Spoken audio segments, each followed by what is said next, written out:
Melody walked calmly away toward the hotel. There'd be a message there from HQ, no doubt. She hoped she had time for a shower.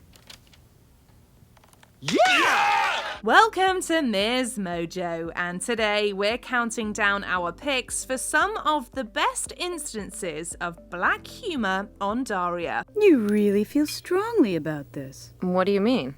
Well, you're talking to us. This is specific to the title character's own twisted sense of humor and won't include any sick, sad world segments or comments from other characters. Number 10, one of the lucky ones. I don't. Aunt Amy proves that dark humor runs in the family. I don't mind if you dance, but change the radio station and you're a dead man. At the wedding of Daria's cousin, Erin, Amy mistakes her sister's new boyfriend for an old one. When he asks what happened to the late Paul, Quinn claims he fell onto a cow, causing Daria to add, And he was one of the lucky ones. Girls! to the chagrin of her mother. Amy immediately defends Daria, suggesting that the joke added some much-needed levity to the senseless tragedy. Hey, what's the point of a senseless tragedy if you can't find a little humor in it? Following this interaction, Aunt Amy would become one of Daria's few adult confidants, giving the teen advice on everything from contact lenses to how to deal with her mother. Your mother hasn't had a stroke, has she? Well, I haven't checked her in the last half hour. Number 9, couldn't shoot my own mother. The Daria Hunter. Daria and her mother don't always see eye to eye, particularly in the show's early seasons. In The Daria Hunter, Helen even has an argument with Lawndale's principal, Ms. Lee, about whether it's her daughter's home or school environment that causes her to have such a perpetually bad attitude. With all due respect, I can't think of a prison that could create an attitude like your daughter's, much less a school. No, I always assumed that came from interaction with her parents. During the school's outdoor paintball competition, Helen comes across her daughter, who is on the opposing team. She points her paint gun at Daria, who immediately surrenders. Instead of shooting, Helen chastises her daughter for giving up so easily, causing Daria to claim her lack of action was an act of kindness. Sort of. Daria, you could at least try. I can't shoot my own mother. Not with paint, anyway. Number 8, realistic fantasies. College board. Although Daria may not be in a rush to map out her future, that doesn't mean she can't fantasize about it. In College Board, a teacher asks Daria and her classmates to think about what they want out of higher education. Jane dreams about being able to afford a workspace in New York, where her art is praised by critics. Brilliant! Just like your art. Daria is less idealistic. In her fantasy, the teen imagines a professor asking her to teach at a graduate school in Paris. I'm not really sure I want to be a professional student. But I don't want you to study. I want you to teach. Although she is initially interested in the offer, it's quickly tainted by the professor's admission that he only wants her out so he can use her vacant dorm room to have affairs with other students. Even her subconscious is a cynic. Now I can use your dorm room to carry on affairs with some of the more beautiful undergraduates. Thank you. How come even in my fantasies everyone's a jerk? Number 7, Campfire Story. The Teachings of Don Jake. While camping, the Morgendorfers take turns telling scary stories around the campfire, to varying degrees of success. Helen's story is a bit too erotically charged for her audience, while Quinn's lacks any fear factor. Daria's is naturally the most horrific of the bunch, being a graphic retelling of Hansel and Gretel. And within minutes had devoured the rest of his body, leaving only the lower intestine for fear of bacteria. It has her family shaking, but we think its delivery is as funny as it is scary. Gretel she decided to hold on to for a while, so she crammed her into the freezer as best she could. This isn't the first or last time Daria uses her writing talents to shock those around her. In Cafe Disaffecto, she reads a story about a communist killing spy to a crowd at a local coffee shop, inspiring a riot. I could have loved you if you weren't as red as the bloodstain now spreading across the sand. And in The Old and the Beautiful, she shares a similarly violent tale with an elderly deaf woman. I hope he's the strong, silent type, she thought, flicking away one of Misha's molars. I've already had one man go to pieces on me today. Number 6, Passive-Aggressive Snark, Jane's Edition.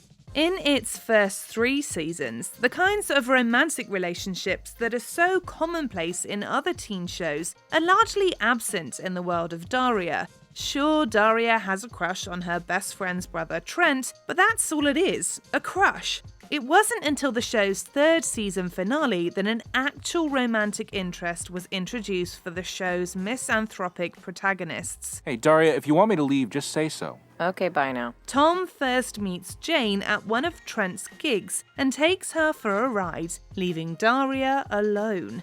Annoyed, Daria rings up her bestie the next morning and opens with this darkly comedic line, acknowledging the dangers of running off with a stranger. Oh, gee. Did I wake you? I guess that means you haven't been murdered. Well, that's good. Number 5, It's Enough to Turn Your Stomach, this year's model. I can't take my glasses off. I need them to see scam artists.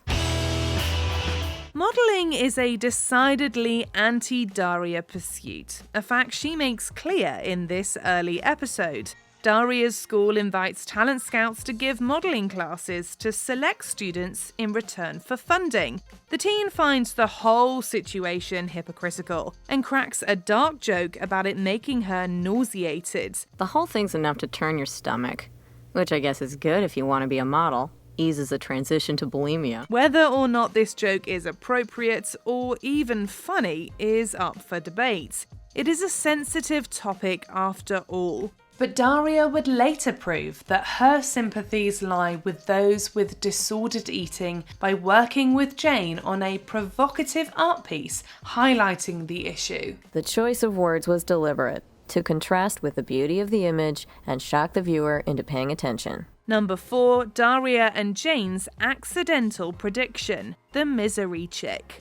For an animated comedy about teenagers, this episode is actually pretty profound. It also has one of the series' darkest jokes. You're on my locker. Do you know who I am?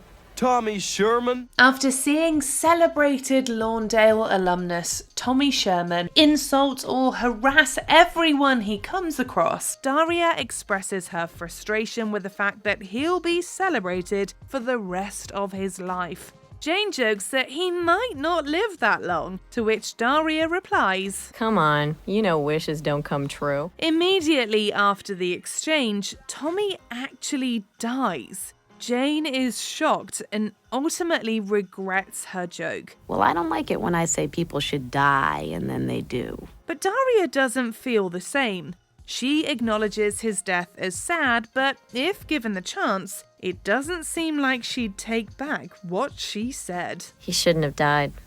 No. But he wasn't a nice guy. No. Number 3, Wisecracks in a Crisis, Fire.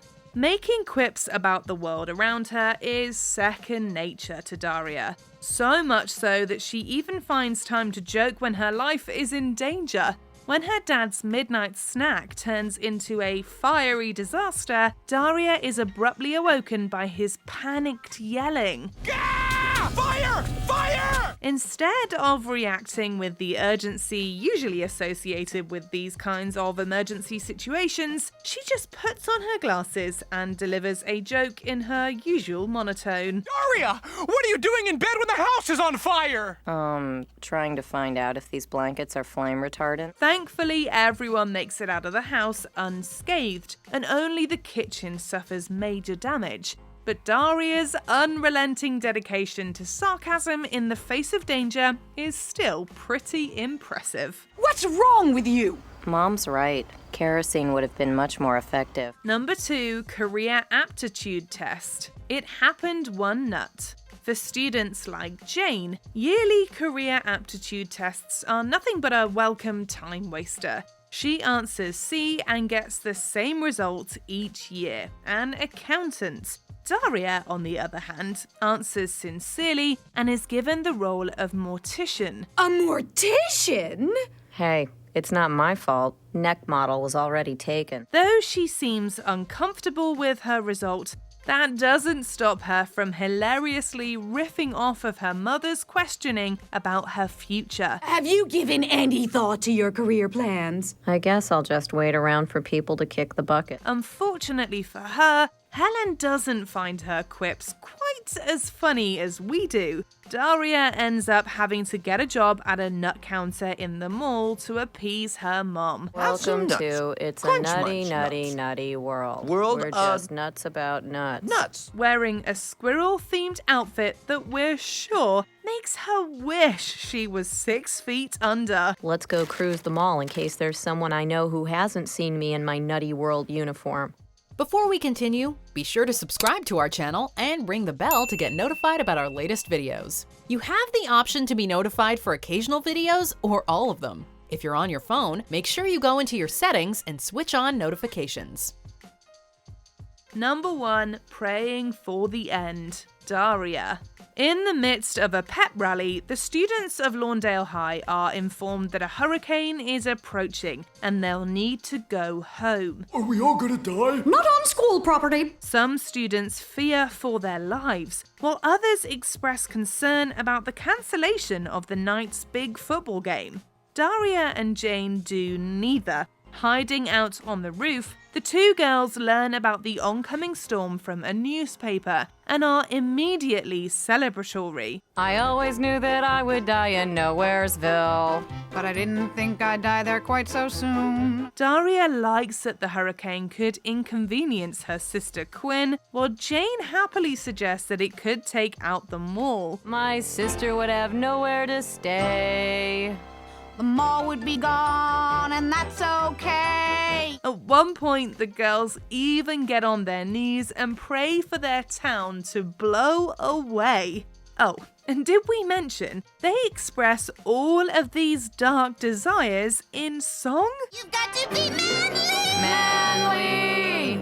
My great aunt could do better, and she's dead. Do you have a favorite darkly funny Daria moment? Let us know in the comments. It's a joke, Jake. Jeez. Do you agree with our picks? Check out this other recent clip from MsMojo. And be sure to subscribe and ring the bell to be notified about our latest videos.